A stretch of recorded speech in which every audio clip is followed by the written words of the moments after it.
मेहनत तो एक गधा भी करता है, मेहनत तो एक घोड़ा भी करता है। इनफैक्ट गधा घोड़े से 10 टाइम्स ज़्यादा मेहनत करता है। फिर भी ऐसा क्या रीज़न है जिससे हर बार घोड़ा गधे को आउटस्मार्ट कर जाता है? Now the thing is pretty simple, it is the directionless efforts. अगर आप अपना 1000% दे रहे हो but the efforts are directionless, then you are simply self sabotaging yourself. चलिए इसको एक एग्जाम्पल से समझते हैं। मैं मेरी स्टोरी बताता हूँ। 11th में मेरे फैकल्टी ने मेरे को बहुत प्यारा सा एग्जाम्पल दिया था व्हेन मैं पागलों की तरह जेई की मेहनत कर रहा था, but my direction was really wrong. It is called as the force versus torque theory. मान लेता है कि एक दरवाज़ा है, ये दरवाजे को मेरे को कुछ भी करके खोलना है। अब मैं यहाँ, ये इसका हिंज पॉइंट है और यहाँ इसका फार पॉइंट है। मैं बहुत ही कम प्रेशर लगा रहा हूँ उसके फार पॉइंट पे और ये दरवाज़ा खुल गया। लेकिन मैं बहुत ही ज़्यादा प्रेशर लगा रहा हूँ, बहुत ही ज़्यादा फोर्स लगा रहा हूँ उसके हिंज पे, मैं मेरी जी जान लगा रहा हूँ, पर ये दरवाज़ा नहीं खुल रहा। The thing is pretty simple. मान लो कि ये जो पेन है ये दरवाज़ा नहीं बल्कि इट इज़ द गोल्स और the dreams that you are chasing.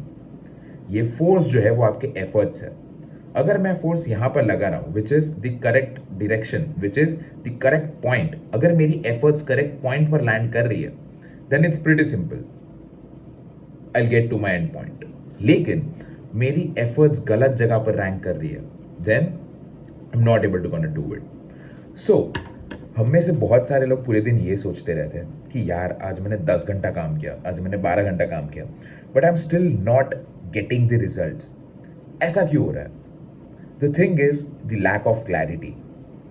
हमें पता ही नहीं है कि हमें क्या करना है। अगर मैं कोई चीज़ के पीछे मेरे 10 घंटे दे रहा हूँ और मुझे क्लैरिटी ही नहीं होगी कि मुझे किस चीज़ पर काम करना है, तो how things will work out. चलिए इसका सोल्यूशन देखते हैं। क्लैरिटी फाइंड आउट करने के लिए आपका सोल्यूशन बहुत सिंपल होना चाहिए। Take a pen, take a piece of paper and write down and plan your entire day. अब when it comes to planning your entire day, आपको हर छोटी छोटी चीज़ें नहीं लिखनी, बट कोई भी मेजर चंक आप फॉलो कर रहे हो तो उसको नोट डाउन करना है। मान लेते हैं कि आप जेई की तैयारी कर रहे हो और आज आपने चैप्टर पकड़ा है रोटेशनल मोशन। अगर आपको रोटेशनल मोशन अच्छे से करना है तो आपका अप्रोच कैसा होना चाहिए? Today for 2 hours I will be studying rotational motion. For the first 30 minutes I will be revising the numericals, or I'll be revising the mistakes, or I'll be revising the short notes that I have made. For the next 1 hour, I'll be practicing questions, and for the remaining 30 minutes, I'll be seeing the solutions, I'll be seeing the errors. इससे क्या हुआ? अपनी जगह पर बैठने से पहले ही आपके माइंड में एक रोड मैप है कि मुझे भले मैं 2 ही घंटे पढ़ूंगा, पर वो 2 घंटे में मेरे को क्या क्या कवर करना है। अगर दिमाग में क्लैरिटी रहेगी तो हर चीज़ का सोल्यूशन अपने आप आ जाएगा। दूसरा इज, जो थोड़ा ऑफ द टॉपिक है but it's still really important, it is the consistency. Consistency बहुत इंपॉर्टेंट चीज़ है। बहुत सारे लोग जो होते हैं वो मोटिवेशन पर रिलाई करते हैं रादर देन द डिसिप्लिन। अभी मोटिवेशन से आप एक दिन तो 12 घंटे पढ़ लोगे, पर दूसरे दिन आप शायद 2 घंटा पढ़ो या फिर बिल्कुल भी ना पढ़ो, और उसके नेक्स्ट दिन आप कंप्लीटली ड्रेन्ड हो जाओ कि यार मैंने एक दिन तो 12 घंटे पढ़ लिया, अब और कितना पढ़ूँ। अब ये 12 घंटे इतने इफेक्टिव नहीं होंगे। उससे अच्छा what you should be targeting is कि आज मेरा 8 घंटे का टारगेट है, मैं कल भी 8 घंटा ही रखूंगा, मैं परसों भी 8 घंटा ही रखूंगा, और आगे जाते जाते I will increase it slightly from 8 to 8.5 hours. This will give you a clarity plus the importance of consistency. देखो, एक दिन में नहीं होगा बट एक दिन जरूर होगा, that is the main thing.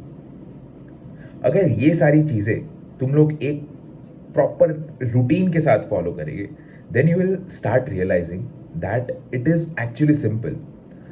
आप लोग इसीलिए लैक नहीं कर रहे बिकॉज आप में पोटेंशियल नहीं है, या फिर आपके पास कोई गाइडेंस नहीं है, या आपके पास कोई सोर्सेज नहीं है। The only reason why you are lacking is the correct direction. Self doubt करना बंद करो, खुद पर भरोसा रखो, you can do it, it's not that difficult, but all that matters is the right direction. आप लाइफ में कुछ भी करो, अगर आपके पास राइट डायरेक्शन नहीं होगी, अगर आप दिशाहीन होंगे, आप लाइफ में कुछ भी नहीं कर पाओगे। एंड द मेजर रीजन, अगर हम देखो, मैंने प्रीवियस भी वीडियोस जो बनाया उसमें I always discuss the short term solutions and the long term solutions. Short term solutions तो हमने अभी डिस्कस कर लिए, but what is the long term solution?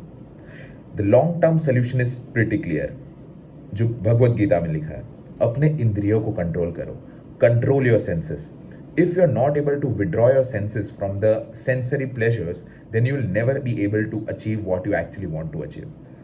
Krishna बहुत ही प्यार से एक चीज़ कहते हैं कि जब मैं पानी पीता हूँ तब मैं केवल पानी ही पीता हूँ. इसका क्या अर्थ हुआ? दिस मीन्स कि when I am performing a particular task I am only focused on that task. ये सब बातें ऑन कैमरा आके मेरे लिए बोलना काफ़ी ईजी होता है. इनफैक्ट मैं जब खुद ये सब चीज़ें अप्लाई करना चाहता हूँ, इसका 10% भी मेरे से नहीं हो पाता. बट एटलीस्ट कहीं ना कहीं मेरे माइंड में, from the mistakes that I have made in my entire JEE journey, I have learned too many things. The only thing for which I am grateful is that भले मैं 100% चीज़ों को apply नहीं कर पा रहा, but at least I am trying, and then that's what that really matters, right? So that's it for today's video. The thing that matters is it's not your force, it's the amount of torque that you put in, right? So wish you all the best, and trust me, you will be do it. And even if it does not happens, you will still do great, and I believe in you. All the very best.